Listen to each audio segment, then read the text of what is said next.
हरे कृष्णा। ओम नमो भगवते वासुदेवाय। हरे कृष्णा। तो बहुत बहुत स्वागत आप सभी भक्तों का भगवद गीता सीरीज की इस 21 नंबर क्लास है। ये 21 नंबर सीरीज में 21 नंबर क्लास है। अध्याय 5 के श्लोक संख्या 12 से चर्चा करते हुए हम लोग आगे बढ़ रहे हैं।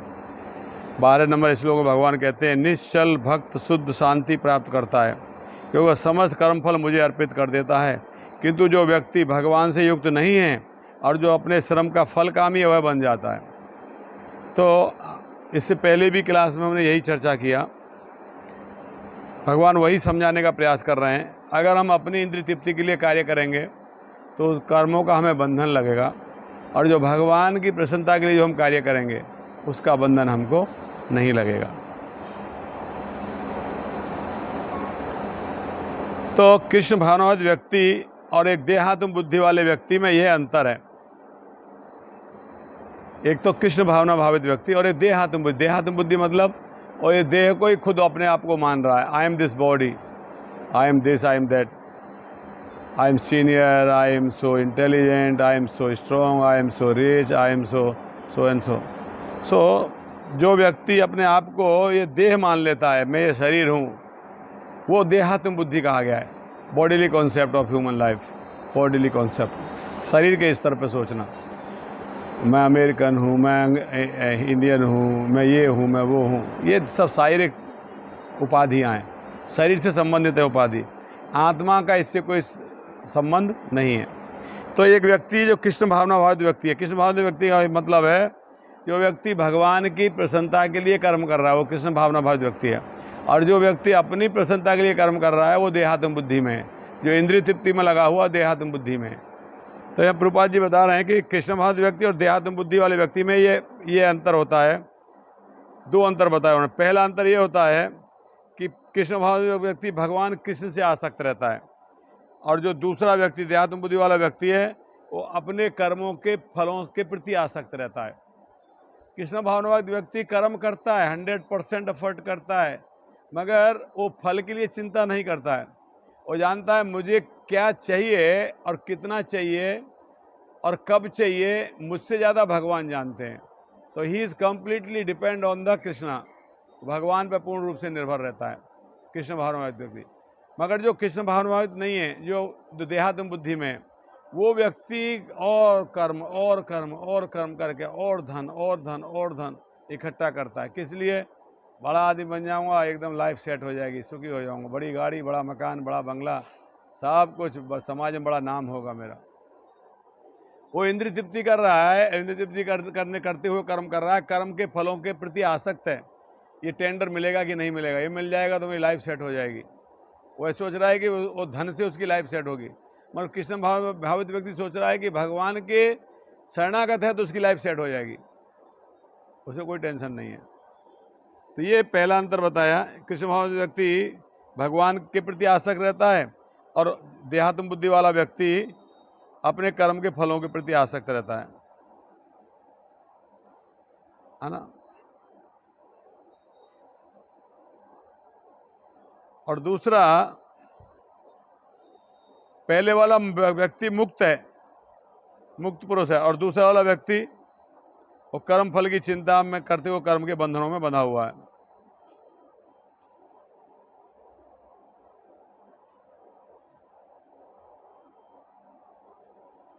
तो यह अनुभूति कृष्ण के लिए अतिरिक्त कुछ भी नहीं है, शांति और अभय का पद है। तो ऐसा व्यक्ति शांत रहता है और भय से मुक्त रहता है, वो जो ये समझता है कि कृष्ण के अतिरिक्त और कुछ नहीं है। नो वन कैन सेव, मारे कृष्ण राखे के। अगर भगवान आपको दंड देना चाहते हैं, no one can save you, कौन बचा सकता है आपको? कोई ऐसा व्यक्ति? हिरण्यकश्यप तीनों लोक का स्वामी था, एक समय पे पूरा राज्य कर रहा था तीनों लोक पे, और जब भगवान ने उसका ऑपरेशन किया, सर्जरी किया, फाड़ दिया उसको, कोई बचाया उसको? वो खुद अपने आप को नहीं बचा पाया।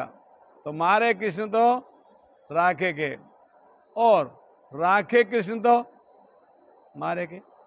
भगवान आपकी रक्षा कर रहे हैं, कोई व्यक्ति है जो आपका बुरा कर सकता है? No one, never. कभी नहीं। तो इसलिए जो कृष्ण भावनावादी व्यक्ति है उसको भगवान पर भरोसा है पूरा, उसको मालूम है कि मारे कृष्ण तो राखे। भगवान मुझे मारना चाहते हैं, दंड देना चाहते हैं, कौन बचा सकता है मुझे? और भगवान अगर मुझे बचाना चाहते हैं तो कौन मार सकता है मुझे?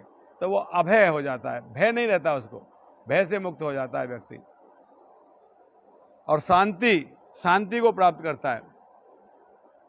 तो भगवान के शरणागत हो जाते हैं वो व्यक्ति, शांति को प्राप्त करते हैं। उनको मालूम है कि भगवान के भक्ति के बिना दूसरा कोई व्यक्ति, दूसरा कोई वस्तु, दूसरा कोई पदवी, दूसरा कोई मेरे को सुखी नहीं बना सकता। भगवान की शरणागति में ही मेरा जीवन सुखी हो सकता है, वो जानता है।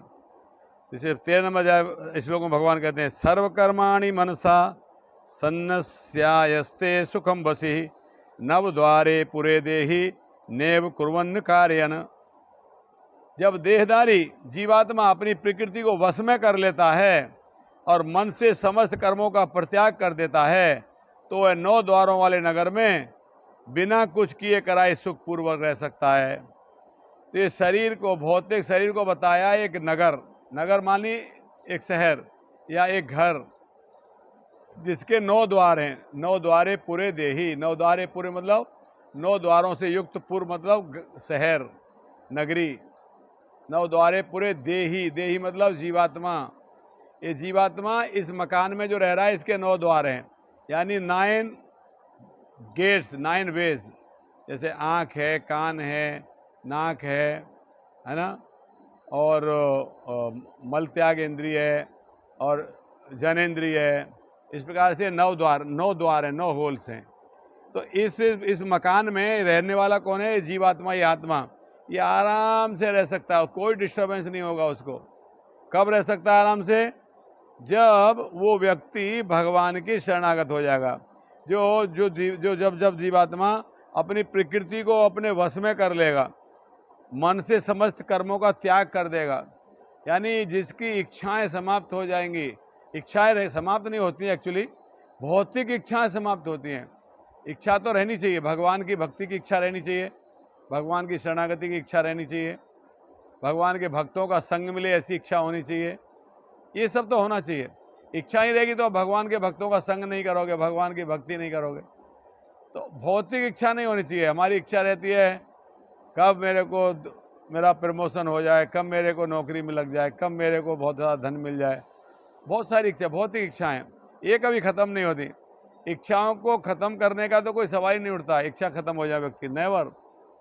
ये तो ऐसा है जैसे एक व्यक्ति को कहा जाए कि 10 ऊँट को बिठा के रखो। 10 ऊँट को कोई बिठा के रख सकता है क्या? 4 को बिठाएगा, जब तक 2 ऐसे ऐसे करके खड़े हो जाएंगे, और 6 को बिठाएगा और 2 खड़े हो जाएंगे। तो इच्छाएं कभी समाप्त नहीं होती और ना इच्छा कभी पूरी होती, उठती रहती है एक के बाद एक। तो ऐसा व्यक्ति जो भगवान की भक्ति की इच्छा करता है, उसके मन में और कोई इच्छा नहीं होती है, और अपनी प्रकृति को वश में कर लिया है, अपने स्वभाव को वश में कर लिया है, यानी गुणातीत हो गया है, गुणों के पार चला गया है, सत्वगुण, रजोगुण, तमोगुण से भी पार चला गया है। ऐसा व्यक्ति इस 9 द्वारे पुरे देही, 9 द्वारे पुर में, इस शरीर में आराम से रह सकता। No one can disturb you, no one, कोई आपको डिस्टर्ब नहीं कर सकता। अभी तो अगर कोई व्यक्ति हमको 2 बात बोल के चला गया तो हम डिस्टर्ब हो जाते हैं, पूरा दिन अपसेट हो जाते हैं। और तो और अगर हम आ रहे हैं और एक्सपेक्ट कर रहे हैं सामने वाला व्यक्ति जो सामने से आ रहा है, ही विल विश मी, ये मुझे नमस्कार करेगा, मुझे प्रणाम करेगा, और अगर उसने नहीं किया तो हम डिस्टर्ब हो जा रहे, कैसा आदमी है, घमंडी हो गया है, देख के भी नमस्कार नहीं कर रहा, देख के भी उधर देख लिया है, बात नहीं कर रहा है, बहुत बड़ा आदमी समझ रहा है अपने आप को, जानता नहीं है मैं कौन हूँ, पूरा डिस्टर्ब हो जाओगे। तो इसमें आराम से रहना है अगर आत्मा को इस शरीर के अंदर, तो कब कैसे रह सकता है? इसकी प्रकृति को वश में कर लेगा और मन से समस्त प्रकार की इच्छाओं को त्याग देगा। जो भौतिक इच्छाएं, इंद्रिय तृप्ति की इच्छा, उनको त्याग देगा और ऐसे कर्मों का परित्याग कर देगा, आराम से रहेगा, बिंदास रहेगा। कोई बिंदास रहना चाहता तो ये काम करिए, आप बिंदास रहोगे, वो कोई डिस्टर्ब नहीं कर सकता।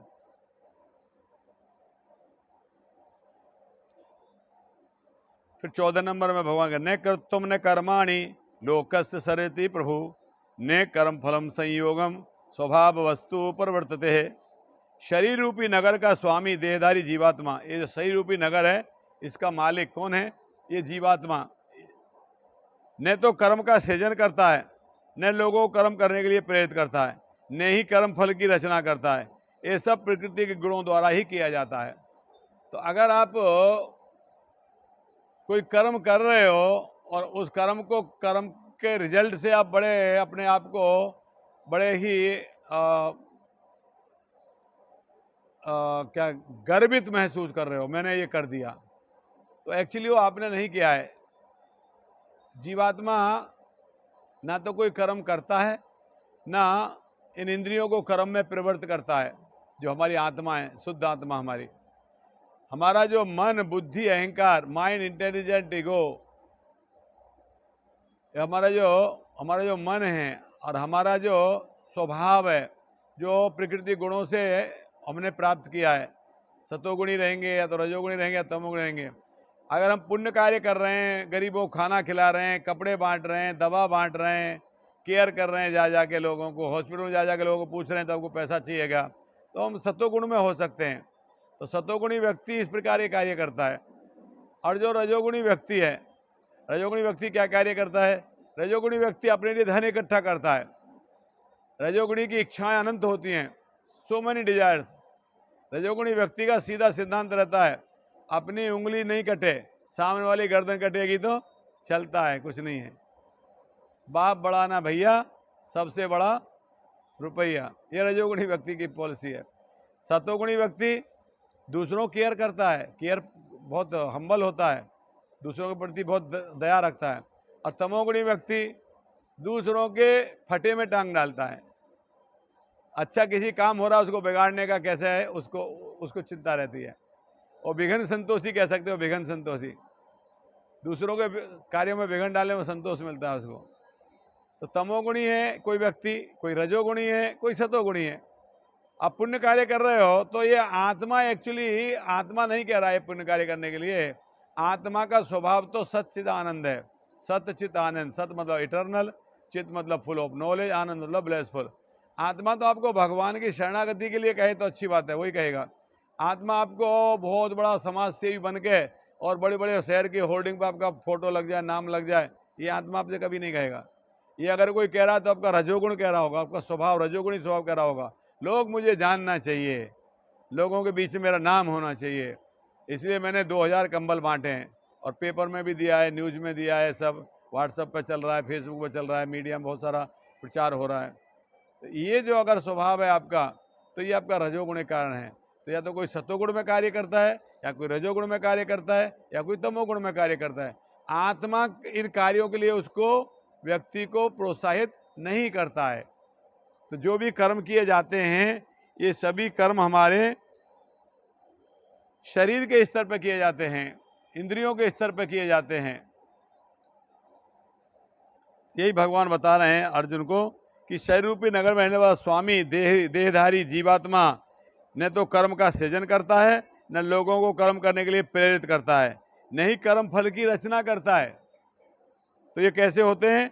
ये तो सब प्रकृति गुणों के द्वारा ही किया जाता है। सतोगुण और रजोगुण और तमोगुण के द्वारा ये कार्य संपन्न किए जाते हैं।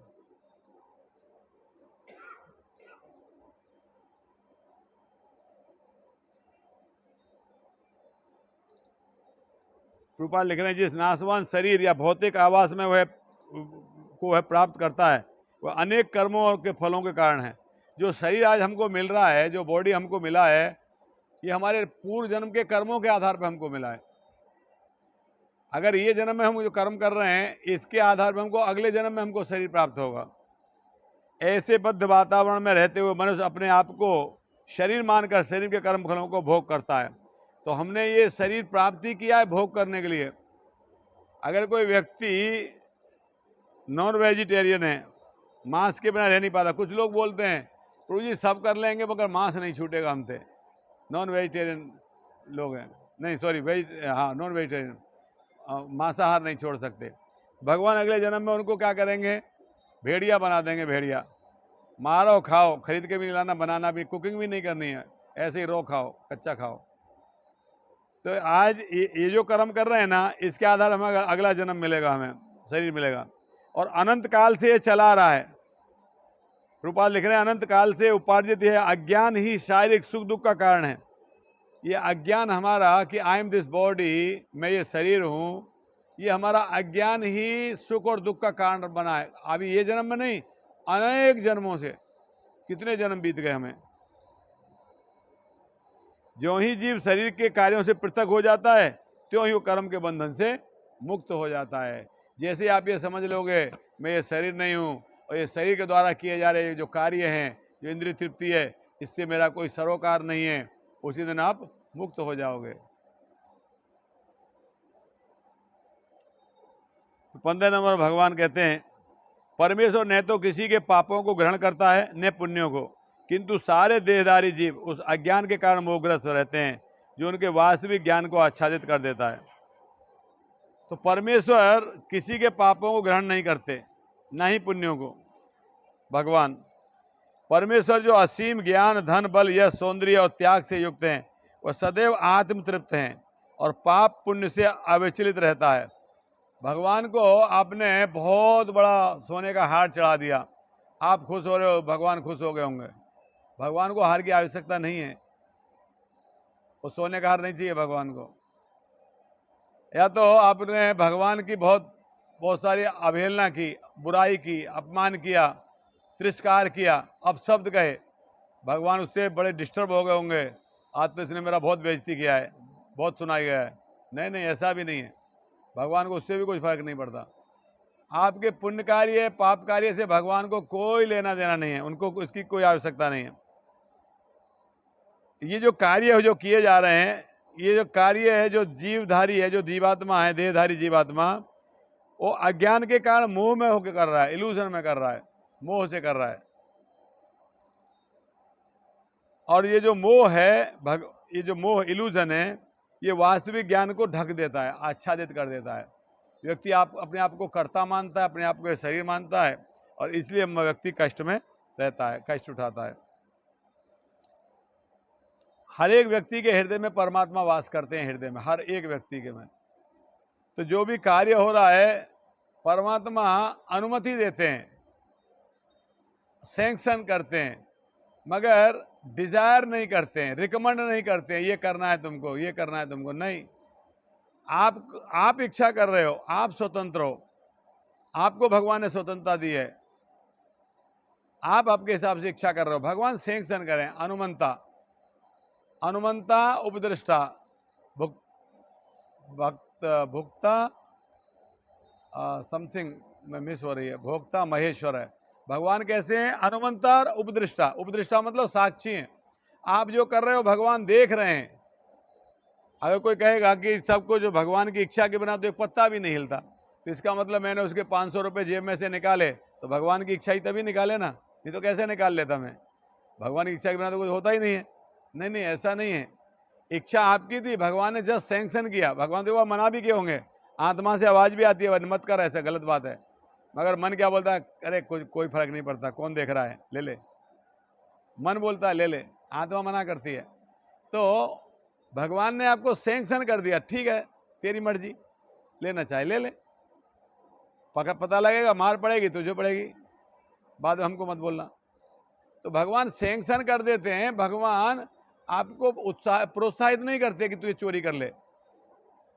वो चोरी, ये तो हमारा स्वभाव, हमारे गुण, ये भौतिक हमारी जो इंद्रियां हैं, इंद्रियों के विषय हैं, और जो प्रकृति गुण हैं, इनसे प्रभावित होकर व्यक्ति अपने स्वभाव को प्राप्त करता है, चाहे चोर का स्वभाव हो चाहे ईमानदार का स्वभाव हो।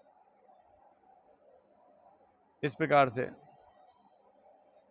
फिर आगे 16 नंबर श्लोक में भगवान कहते हैं ज्ञानिन्तु तद ज्ञानम ये साम नासित आत्मनः तेषाम आदित्यवत ज्ञानम प्रकाशयति तत्परम। हो गया टाइम।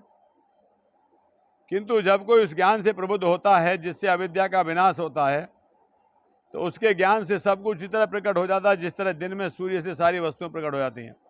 तो जब तक व्यक्ति के अज्ञान है तब तक व्यक्ति मोह में रहता है, इल्यूजन में रहता है, मगर जैसे ही उसको ज्ञान प्राप्त हो जाता है, वैसे उसको सब चीज़ साफ साफ दिखने लगती है। जैसे मैं एग्जाम्पल आपको देता हूँ, कई बार सुना होगा आपने, एक व्यक्ति कमरे में जा रहा है, सामने रस्सी पड़ी हुई है, इमीडिएट उसको स्ट्राइक होगा, सांप पड़ा हुआ है, भयभीत हो जाएगा, डर जाएगा, हाँ, उसके एकदम रोंगटे खड़े हो जाएंगे, कांप जाएगा। तुरंत कोई बाहर से व्यक्ति आएगा, लाइट जलाएगा, तो लाइट जलते क्या दिखाई देगा उसको? सांप नहीं, रस्सी। जैसे ही रस्सी दिखाई दे क्या करेगा? और रस्सी को लात मार देगा, रस्सी है, और आगे चला जाएगा, भय खत्म हो गया। तो यहाँ बता रहे हैं कि जैसे व्यक्ति को ज्ञान होगा, अविद्या का नाश हो जाएगा, विद्या आ जाएगी, ज्ञान आ जाएगा, ज्ञान का प्रकाश आ जाएगा, और उसको हर एक चीज़ साफ साफ दिखने लगेगी। मैं कौन हूँ, भगवान कौन है, प्रकृति कौन है, प्रकृति का मेरा संबंध क्या है, मेरा भगवान का संबंध क्या है, भगवान का प्रकृति संबंध क्या है, काल क्या है, कर्म क्या है, सब समझ जाएगा ज्ञान आते ही। और जैसे ही ज्ञान आ जाएगा, अविद्या नाश हो जाएगा, और फिर उसको भगवान की भक्ति करने में उसको सहायता प्राप्त हो जाएगी। वो समझ पाएगा कि मेरा उद्देश्य है जीवन को, शरीर को प्राप्त करने का, मेरा जो जीवन प्राप्त करने का मेरा उद्देश्य है भगवान की शरणागति, भगवान को प्राप्त करना। जैसे दिन में सूर्य आ जाने सब कुछ साफ साफ दिखता है, ऐसे ही जीवन में जब ज्ञान आ जाएगा तो व्यक्ति को उसको अपने सही राह दिख जाएगी। अभी तो उसको सही राह लगती है धन उपार्जन, पैसा कमाना ही उसकी सही राह है, अभी करोड़पति बनना ही उसकी सही राह है अभी।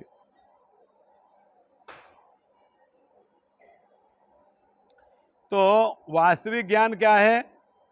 भगवान की शरणागति, भगवान की कृष्ण भावना भावित होना वास्तविक ज्ञान है। आज ही मैं लेक्चर सुन रहा था हिज डिवाइन ग्रेस भक्तिवेदांत स्वामी श्री प्रभुपाद जी का, हमारे संस्थापक आचार्य का। उन्होंने ये प्रसंग बताया, 1967 या 68 का लेक्चर था वो, लॉस एंजलिस का। भक्तों को बता रहे थे वो कि किस प्रकार से हमको सही ज्ञान प्राप्त करने का प्रयास करना चाहिए। वो बता रहे थे चैतन्य चरितामृत है, सनातन गोस्वामी जब चैतन्य महाप्रभु को मिले थे तो सनातन गोस्वामी ने कहा कि लोग बोलते हैं मैं बहुत विद्वान हूँ, I am so learn person, people said मैं बहुत विद्वान हूँ, और मैं भी ऐसा समझता हूँ मैं विद्वान हूँ, क्योंकि मैं नवाब हुसैन के पूरे राज्य का मंत्री हूँ, पूरे राज्य को संभाल रहा हूँ, मगर फिर भी मैं जानना चाहता हूँ मैं कौन हूँ, हु एम आई, मैं कौन हूँ, और मेरी ड्यूटी क्या है, मेरा कर्तव्य क्या है। तो ये सही ज्ञान है। डॉक्टर होना, इंजीनियर होना, साइंटिस्ट होना, ये मटेरियल नॉलेज है, ये सही ज्ञान नहीं है। सही ज्ञान ये है कि मैं कौन हूँ, ये शरीर के अंदर, ये शरीर को धारण करने वाला ये जो देहधारी जीवात्मा, ये कौन है, इसके बारे में प्रश्न करना। Who am I, why I am suffering, मैं क्यों दुख उठा रहा हूँ, ये प्रश्न करना, ये असली ज्ञान है। जब प्रभुपाद लिख रहे हैं वास्तविक ज्ञान उसी से प्राप्त हो सकता है जो पूर्ण कृष्ण भावना भावित है। तो अगर आपको पूर्ण ज्ञान प्राप्त करना है तो किसी भक्त की शरणागति करना चाहिए, किसी भक्त के साथ में एसोसिएट होना चाहिए। तो ये यहाँ पे बताया गया है कि अविद्या का नाश हो जाता है जब हमको ज्ञान प्राप्त होता है, विद्या प्राप्त होती है, और उससे सब चीज़ साफ साफ दिखने लगती है। फिर 17 नंबर भगवान कहते हैं जब मनुष्य की बुद्धि, मन, श्रद्धा तथा शरण सब कुछ भगवान में स्थिर हो जाए, तब पूर्ण ज्ञान द्वारा समस्त कलमश से शुद्ध होता है और मुक्ति के रथ पर अग्रसर होता है। तो जब मनुष्य की बुद्धि, मन और श्रद्धा तथा शरण सब कुछ भगवान में स्थिर हो जाए, हरि बोल, हरि बोल पूजी,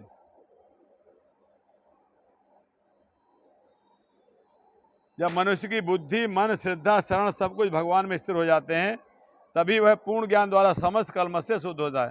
तो आपकी बुद्धि भगवान के प्रति समर्पित होना चाहिए, मन भगवान के प्रति समर्पित होना चाहिए, आपकी श्रद्धा भगवान में होना चाहिए, शरणागति भगवान में होना चाहिए। ये सब कुछ होने पर, ये जब ये सब हो जाएगा, तब आप पूर्ण ज्ञान में असमस्त प्रकार के कलमश से मुक्त हो जाओगे। तब आपका मुक्ति का पथ अग्रसित होगा, तब आप मुक्ति के पथ पर अग्रसर होगे, तब आप ऐसा रास्ता चुनोगे जो भगवान की शरणागति के लिए होगा। तो जब मनुष्य की बुद्धि, मन, श्रद्धा, तीनों चीज, बुद्धि भी, इंटेलिजेंट कहाँ लगानी हमको? भगवान की शरण में। मन कहाँ लगाना है? भगवान की शरण में। श्रद्धा हमारी भगवान में, ये भगवान में स्थिर हो जाएंगे तभी हमको पूर्ण ज्ञान प्राप्त होगा।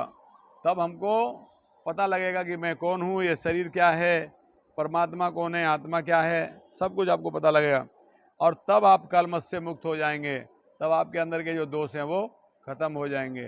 तब आप धीरे धीरे चीज़ों को समझने लगोगे, दूसरों से द्वेष करना बंद कर दोगे, अपने आप को ये शरीर नहीं मानोगे, अपने आप को आत्मा समझोगे, है ना। और आत्मा इन सब प्रकार के कलमश से मुक्त रहता है। आत्मा शुद्ध भगवान का अंश है, आत्मा। इस प्रकार से तो कह रहे हैं, प्रभुपाद जी लिख रहे हैं, जिनके मन बुद्धि श्रद्धा शरण और कृष्ण में हैं, अर्थात जो पूर्ण रूप से कृष्ण भावना भावित हैं, जो भगवान कृष्ण के भक्त हैं, उनके सारे कलमश धुल जाते हैं, सब पाप खत्म हो जाते हैं, उनका मन शुद्ध हो जाता है, बुद्धि शुद्ध हो जाती है, श्रद्धा भगवान में हो जाती है, और सारे पाप धुल जाते हैं, और उन्हें ब्रह्म संबंधी प्रत्येक वस्तु का पूर्ण ज्ञान हो जाता है।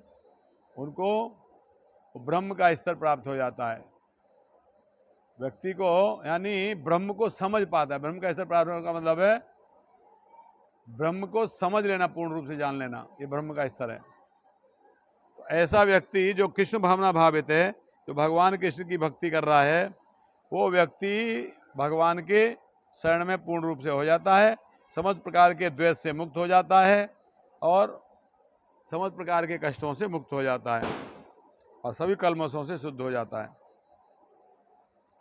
फिर एक भगवान के भक्त का गुण बता रहे हैं, विद्या विनय संपन्न ब्रह्मणे गभि हस्तनी।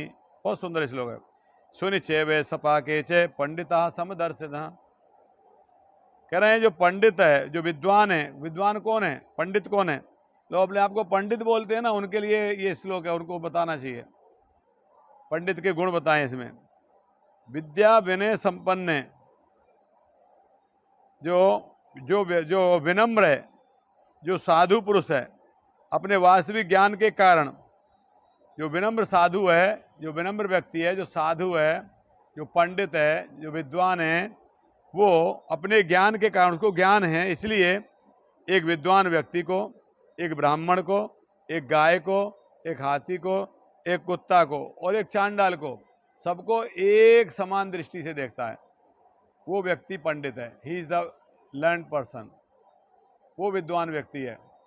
विद्वान कौन है? जो गाय में और कुत्ता में भेद नहीं देखता, वो व्यक्ति लर्न्ड पर्सन है। यानी उसको मालूम है इन सबके अंदर, सबके हाथ जो हृदय है, सबके हृदय में परमात्मा का वास है ना। चाहे कोई गाय है, चाहे ब्राह्मण है, चाहे हाथी है, कुत्ता है, चांडाल है, सबको समान दृष्टि देखता है, वो भेद नहीं करता। इसलिए हम तो मनुष्यों के अंदर भेद करते हैं, ये हाई कास्ट है, ये लो कास्ट है। अरे मूर्खो, जो विद्वान व्यक्ति है, जो पंडित है, जो ज्ञानी है, वो तो कुत्ते में, गाय में, ब्राह्मण में, हाथी में, चांडाल में भेद नहीं देखता। तो आप अपने आप को बहुत बड़ा विद्वान समझ रहे हो और दूसरे लोगों से जातिवाद कर रहे हो, छुआछूत कर रहे हो। आप देखोगे हमारे इस्कॉन के जो टेम्पल हैं, हमारे इस्कॉन के टेम्पल ने हमारे चैतन्य महाप्रभु के समय से ही, जो भक्ति सिद्धांत सरस्वती ठाकुर पाद ने स्टार्ट किया था, कौन विप्र कौन न्यासी शूद्र कौन नाय, जय कृष्ण तत्ववेता सही गुरु है।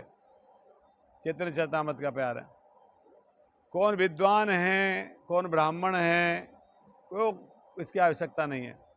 जय कृष्ण तत्ववेता, जो भगवान कृष्ण को तत्व से जानता है, सही गुरु है, वही व्यक्ति गुरु है।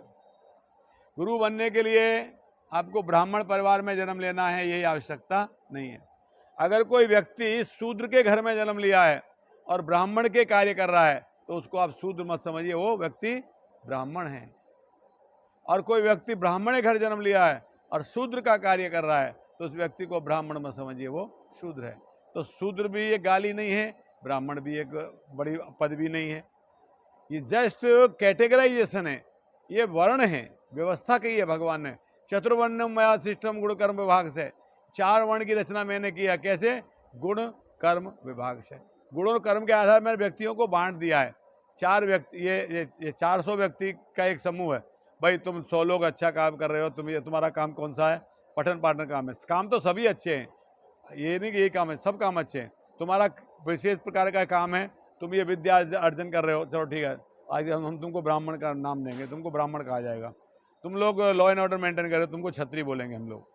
और तुम लोग क्या कर रहे हो? अच्छा व्यवसाय कर रहे हो, तुम लोग हम वैश्य बोलेंगे। और तुम लोग क्या कर रहे हो? इनकी हेल्प कर रहे हो ना, इनको शर्म कर रहे हो, तो अच्छा ठीक है, तुमको शूद्र कहेंगे। तो ये जस्ट कैटेगराइजेशन किया है, ये कैटेगराइजेशन है। जाति प्रथा थी नहीं हमारे, कहीं नहीं, हमारे कल्चर में, हमारी सभ्यता में, हमारे कल्चर में, हमारे ग्रंथों में, हमारे वेदों में, हमारे शास्त्रों में कहीं जाति प्रथा नहीं है। अब कोई कह सकता है कि कहीं कहीं पे ब्राह्मणों के अलावा दूसरे लोगों को मंदिर के गर्भगृह में प्रवेश करना वर्जित है, कहीं कहीं कह सकता है। तो इस्कॉन का इसमें क्या कहना है? तो हम तो कह रहे हैं कि कोई भी व्यक्ति अंदर जा सकता है। हम तो आज से नहीं, हम तो कईयों साल पहले से, 500 साल पहले से हम तो कहते आ रहे हैं। चैतन्य महाप्रभु 500 साल पहले से कह रहे थे। हमारे भक्ति सिद्धांत सरस्वती ठाकुर आज से 150 साल पहले से, 100-150 साल पहले से कह रहे थे, कौना विप्र कौन न्यासी शूद्र करी नाय, कोई भी होने दो, जय कृष्ण तुम्हें सही गुरु हो। जो व्यक्ति भगवान को जानता है, भगवान के विषय में ज्ञान है जिस व्यक्ति को, वही गुरु है। आज भी हमारे मंदिरों में जाति पाति कोई नहीं देखता। जो व्यक्ति वैष्णव है, जिसने नाम दीक्षा ली है, जिसने ब्राह्मण दीक्षा ली है, वही ब्राह्मण है, वही गर्भगृह में सेवा करेगा। कोई जाति रहने दो, कोई भी जाति रहने दो, अगर उसने दीक्षा लिया है, हमारे लोग जाति लिखवाते नहीं, कहीं हम जाति की बात ही नहीं होती हमारे इस्कॉन में। कहीं भी पहले दिन से ही कोई भी जाति का व्यक्ति आके हमको सर्व करेगा, हम लोग प्रसाद पाते हैं। कोई भी जाति का व्यक्ति प्रसाद बनाएगा, हम लोग प्रसाद लेते हैं। कोई भी जाति का व्यक्ति अगर दीक्षा ले लिया है, ब्राह्मण दीक्षा ले लिया है, तो गर्भगृह में भगवान की आरती करेगा और हमको आशीर्वाद देगा, हम उससे आशीर्वाद लेंगे। ये हमारी कल्चर है, तो ये हमको सीखना चाहिए। हम लोग ऐसे ही झगड़ रहे हैं, ऐसे ही लड़ रहे हैं, ऐसे ही मर रहे हैं, कोई आवश्यकता नहीं है। तो विद्या बने संपन्ने ब्राह्मणे गव्यहस्तनी सुनिचय वै सपाके च पंडिता समदर्शन है। पंडित वो है जो एक गाय, एक कुत्ता, एक हाथी, एक ब्राह्मण, इवन ये चांडाल, चांडाल मालूम है कौन है? जो कुत्ते का मांस खाते हैं उनको चांडाल कहते हैं। तो ये सबको समान देखता है। एक बार एक कथा आती है, हमारे एक वैष्णव थे, वो अपने लिए रोटी बनाए, भगवान को भोग लगाना था, भगवान को भोग लगाने के लिए रोटी बनाए, भगवान को भोग लगा दिया, ला के रखे, तो एक कुत्ता आया और वो किसी काम के लिए अंदर गए, कुत्ता रोटी को मुंह में लिया और लेके सब रोटी लेके भाग गया। और देखे रोटी ले गया, गुड़ तो वहीं छोड़ दिया, तो गुड़ लेके पीछे भाग रहे, अरे गुड़ रह गया इधर, गुड़ लेके जाओ, गुड़ लेके जाओ, गुड़ लेके जाओ। सूखी कैसे खाओगे? हमारा कोई रोटी ले कुत्ता भाग जाए तो हम पत्थर ढूंढेंगे, पत्थर कहाँ है, पत्थर लेके भागेंगे पीछे। लेकिन वो गुड़ लेके भाग रहे थे, गुड़ रह गया, गुड़ छूट गया, इसको लेके जाओ, कैसे खाओगे बिना गुड़ के? पंडिता समदर्शना, उनको मालूम है कि इस व्यक्ति के हृदय में भी, इस जीवात्मा के हृदय में भी परमात्मा बैठे हुए हैं। गाय के हृदय में परमात्मा बैठे हैं, कुत्ते के हृदय में परमात्मा बैठे हैं। तो इसका मतलब फिर हम लोग गाय और कुत्ते को एक समान दर्जा देंगे? नहीं, समान दर्जा नहीं दे सकते, मगर द्वेष नहीं कर सकते हम उससे, उसको हम हीन नहीं समझ सकते। वो भी एक पर्टिकुलर जीवात्मा, वो भी पर्टिकुलर जीवात्मा है। गाय का स्तर है, कोई गाय ने पुण्य कर्म किए थे, उसको अभव स्तर मिला है, और कुत्ते ने निम्न कर्म किए थे, उसको निम्न स्तर मिला है। स्तर निम्न और उच्च है, मगर हम उससे द्वेष नहीं कर सकते। हृदय में दोनों के परमात्मा बैठे हुए हैं, दोनों के परमात्मा बैठे हुए हैं, इस प्रकार से। कृष्ण भावनावत व्यक्ति योनि या जाति में भेद नहीं मानता। हम लोग कभी भेद नहीं करते, ना जाति में ना योनि में। मनुष्य की योनि, पशु की योनि भेद नहीं करते, है ना। और ना ही जाति में उच्च जाति निम्न जाति, इसमें भेद करते। और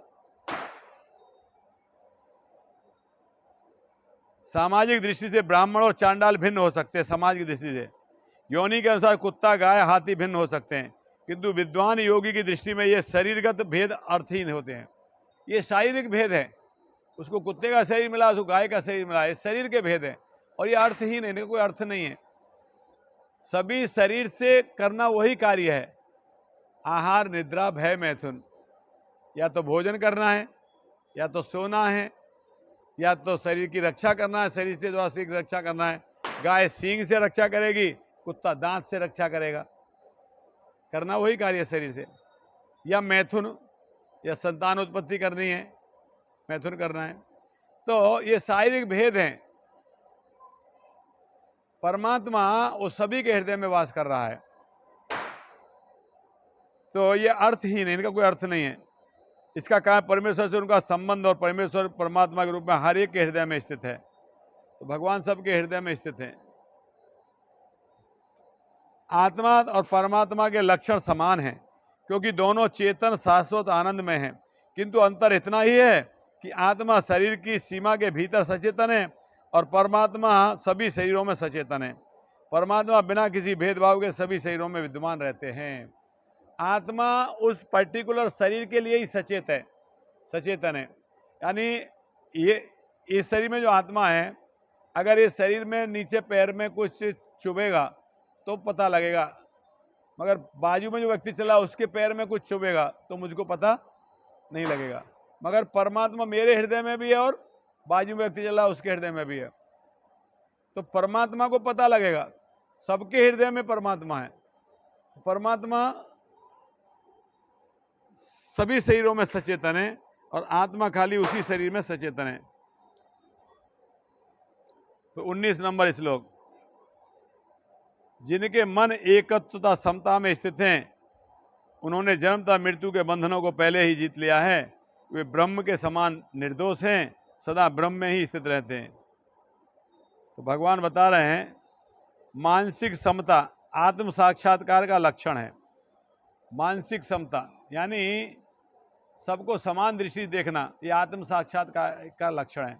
अगर आप कुत्ता हाथी गाय सबको समान देख रहे हो तो आप आत्म साक्षात्कार के स्तर पर हो। जिन्होंने ऐसी अवस्था प्राप्त कर ली है उन्हें भौतिक बंधनों पर, विशेषतः जन्म मृत्यु पर विजय प्राप्त करते हुए मानना चाहिए। जो इस अवस्था में आ गए हैं, दूसरों में भेद नहीं देखते, उन्होंने समझ लिया उन्होंने जन्म मृत्यु के ऊपर भी विजय प्राप्त कर ली है, क्योंकि उनको मालूम है ये शरीर तो एक ना एक दिन नष्ट होना है। तो वो शरीर के प्रति उनकी आसक्ति खत्म हो जाती है। तो इसका मतलब ये नहीं है कि वो ट्रक के सामने लेट जाएंगे, शरीर के प्रति आसक्ति खत्म हो गई है, नहीं।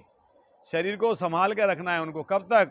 जब तक भगवान ने उनको दिया हुआ है, परमिशन दिया भगवान ने रखने के लिए। क्योंकि ये शरीर एक साधन है भगवान की भक्ति करने का। इस शरीर के द्वारा ही भगवान की भक्ति करेंगे। जब ये आत्मा के पास ये शरीर नहीं रहेगा तो फिर भगवान की भक्ति भी कैसे करेगा व्यक्ति? ये शरीर हमें मिला है भगवान की भक्ति करने के लिए। तो इसलिए जो समानता के स्तर पर आ जाता, समता देखने लगता है, वो जन्म मृत्यु के बंधनों से मुक्त हो जाता है और निर्दोष हो जाता है। दोष नहीं रहता फिर उसमें। दोष व्यक्ति में कब रहता है? दोष रहता है जब हम अपने आप को शरीर मानते हैं, तब हम दूसरों के प्रति द्वेष करते हैं और अपने प्रति प्रेम करते हैं। और जब व्यक्ति सबके शरीरों को समान मानने लगता है, तब व्यक्ति किसी से द्वेष नहीं करता है और ऐसा व्यक्ति ब्रह्मलीन हो जाए। ब्रह्मलीन मतलब ब्रह्म में स्थित, मतलब ये वो व्यक्ति अपने आप को मुक्त समझ लेता है, इन कलमशों से मुक्त समझ लेता है। ब्रह्म का जो गुण है, ब्रह्म का गुण क्या है? सच्चिदानंद। ब्रह्म कैसे है? सच्चिदानंद। तो वो आत्मा भी अपने आप को सच्चिदानंद गुण में है, ये अपने आप को मान लेता है। मगर भगवान, वो व्यक्ति पर भगवान नहीं बन जाता। कोई ऐसा नहीं समझ ले भगवान बन गया, नहीं, भगवान नहीं बन गया। गुण में हम भगवान के समान हो सकते हैं, मगर मात्रा में भगवान के समान हम कभी नहीं हो सकते। गुण में भगवान के समान हो सकते हैं, भगवान दया करते हैं, हम भी दया करते हैं, और भगवान हजारों हजार व्यक्तियों पर दया कर सकते हैं, हम लोग कुछ लिमिटेड व्यक्तियों पर दया कर पाएंगे, है ना।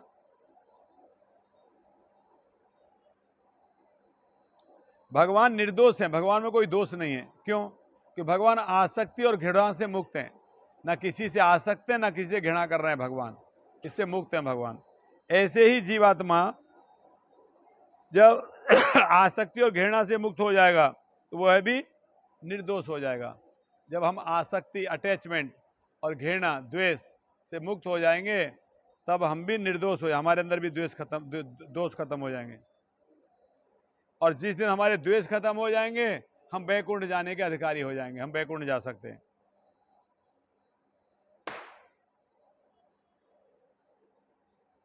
तो अगले श्लोक में भगवान कह रहे हैं, जो न तो प्रिय वस्तु को पाकर हर्षित होता है, न अप्रिय को पाकर विचलित होता है, जो स्थिर बुद्धि है, जो मोह से रहित है, भगवत विद्या को जानने वाला है, वह पहले से ही ब्रह्म में स्थित रहता है। जो व्यक्ति किसी प्रिय वस्तु को पाकर प्रसन्न होता है, ना अप्रिय वस्तु को पाकर दुखी होता है, विचलित होता है, ऐसा व्यक्ति स्थिर बुद्धि कहलाता है, स्थिर बुद्धि, है ना। और मोह से रहित है, उसे मोह नहीं है, इल्यूजन नहीं है। और भगवत विद्या को जानने वाला है, भगवान को जानने वाला है, परम सत्य को जानने वाला है,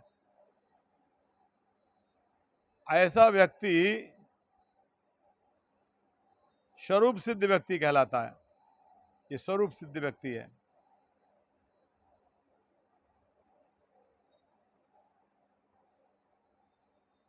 पहला जो लक्षण है स्वरूप सिद्ध व्यक्ति का, प्रभुपाद जी बता रहे हैं, वो शरीर और आत्मा के तादात्म्य का भ्रम नहीं रहता उसे। शरीर अलग है और आत्म तत्व अलग है, वो जानता है। ये भली भाई जानता है कि मैं ये शरीर नहीं हूं, अपितु भगवान का एक अंश हूं, वो जानता है। माम अंशो जीव लोके जीव भूते सनातन है, भगवान गीता में कहते हैं। मन षष्ठानि इंद्रियाणि प्रकृति स्थानी करसति, भगवत गीता का श्लोक। माम अंशो जीव लोग है, जीवात्मा सब मेरे अंश हैं। वो जानता है व्यक्ति कि सब भगवान के अंश हैं, मैं भगवान का अंश हूँ, मैं शरीर नहीं हूँ। अतः सब कुछ प्राप्त होने पर भी न उसे प्रसन्नता होती है और न ही शरीर की हानि होने पर उसे कुछ शौक होता है। मन की स्थिति स्थिर बुद्धि कहलाती है, आत्म बुद्धि कहलाती है। भगवान अर्जुन को बता रहे हैं, तुम स्थिर बुद्धि बनो, आत्म बुद्धि बनो। शरीर की हानि होने पर तुम्हारी हानि। अब देखिए, मैं हिज ग्रेस राधेश्याम प्रभु की कथा सुन रहा था। राधेश्याम प्रभु बता रहे थे कि अगर पड़ोसी को 10 लाख रुपए की लॉटरी लगी, इससे आपको कोई लाभ मिलेगा क्या? अगर पड़ोसी को 10 लाख रुपए की लॉटरी लग गई तो आपको कोई लाभ मिलेगा? कोई लाभ नहीं मिलेगा। अच्छा, रात में पड़ोसी घर में चोरी हो गई, आपको कोई नुकसान हुआ क्या? कोई नुकसान हुआ आपका? कोई नुकसान नहीं हुआ। पड़ोसी घर में चोरी हुआ, आपका कुछ नुकसान नहीं हुआ। तो ऐसे ही ये जो शरीर है और ये जो आत्मा है, दोनों अलग है। जैसे पड़ोसी अलग है, मैं अलग हूँ, उसका लाभ उसके लिए, मेरा लाभ मेरे लिए है, उसकी हानि उसके लिए, मेरी हानि मेरे लिए है। ऐसे ये शरीर अलग है, आत्मा अलग है। शरीर को लाभ हुआ वो शरीर के लिए, आत्मा का उसमें कोई लेना देना नहीं है। तो विद्वान व्यक्ति इस बात को जानता है, और जब विद्वान व्यक्ति इस बात को जानता है तो ऐसा व्यक्ति फिर ब्रह्म में स्थित रहता है, अपनी आत्मा में आनंद लेता है। तो तुष्यंति च रमंति च, फिर वो बिवल्डर नहीं होता। कोई गाली दे के जाएगा तो दुखी नहीं होगा, कोई तारीफ करके जाएगा तो खुशी नहीं होगा। ये स्तर है। फिर 21 नंबर श्लोक में कह रहे हैं भगवान, ऐसा मुक्त पुरुष भौतिक इंद्र सुख की ओर आकृष्ट नहीं होता, अपितु सदैव समाधि में रहकर अपने अंतर में आनंद का अनुभव करता है। इस प्रकार स्वरूप सिद्ध व्यक्ति परम ब्रह्म में एकाग्र चित्त होने के कारण असीम सुख भोगता है। तो ये भगवान बता रहे हैं, स्वरूप सिद्ध व्यक्ति के लक्षण बता रहे हैं। जब व्यक्ति स्वरूप सिद्ध हो जाता है, शरीर अलग है आत्मा अलग है ऐसा जान लेता है, आत्म स्वरूप हो जाता है, जब व्यक्ति आत्म बुद्धि हो जाता है तो वो जान लेता है ये शरीर अलग है आत्मा अलग है, ऐसा व्यक्ति फिर भौतिक इंद्र सुख की तरफ आकृष्ट नहीं होता। फिर वो नहीं बोलता पानी पूरी खाने को मिलती तो मजा आ जाता, शाम को चलते हैं पानी पूरी खाने। उसको मालूम है कि मैं आत्मा अलग हूँ, ये शरीर अलग है, ये इंद्रियों का भोग जो कर रहा है शरीर है, आत्मा को उससे कोई लेना देना नहीं है। तो वो ऐसा व्यक्ति समाधि में रहता है हमेशा, दूसरे कोई डिस्टर्ब नहीं कर पाएंगे, उसको कोई डिस्टर्ब नहीं कर सकता उसे, और अपने अंतर में आनंद का अनुभव करता है। दूसरों से आनंद प्राप्त करने के एक्सपेक्टेशन उसके नहीं होते, कुछ अपने अंदर ही आनंद प्राप्त करता है। और इस प्रकार स्वरूप से व्यक्ति परम ब्रह्म में एकाग्रचित होने के कारण, भगवान से एकाग्रचित होने के कारण असीम सुख भोगता है, unlimited happiness. This is the true happiness. Everyone is running for the happiness, हर एक व्यक्ति भाग रहा है सुख के लिए, मगर परम सुख कब प्राप्त होता है? परम सुख जब प्राप्त होता है व्यक्ति को, जब व्यक्ति अपने आप को ये शरीर नहीं मान के आत्मा मान लेता है। शरीर की अलग पहचान है, मैं अलग हूँ, मेरा शरीर अलग है। I am not this body is mine. ये शरीर मेरा है, मैं ये शरीर नहीं हूँ, मैं अलग हूँ। इसलिए इस शरीर से संबंधित सुख, शरीर से संबंधित दुख उस व्यक्ति को विचलित नहीं कर सकते। इस प्रकार से तो आज हमने 21 नंबर श्लोक तक चर्चा किया। 22 नंबर श्लोक से अगली क्लास में चर्चा करेंगे। बहुत सुंदर श्लोक चल रहे हैं, आप इसी प्रकार बने रहिए और हमारी भगवत गीता सीरीज को कंटिन्यू देखते रहिए। हम प्रयास कर रहे हैं आप लोगों के आशीर्वाद से, वैष्णवों के आशीर्वाद से, गुरुजनों के आशीर्वाद से कि हम ये भगवत गीता को पूरा कंप्लीट कर पाएँ। हरे कृष्ण। बहुत बहुत धन्यवाद।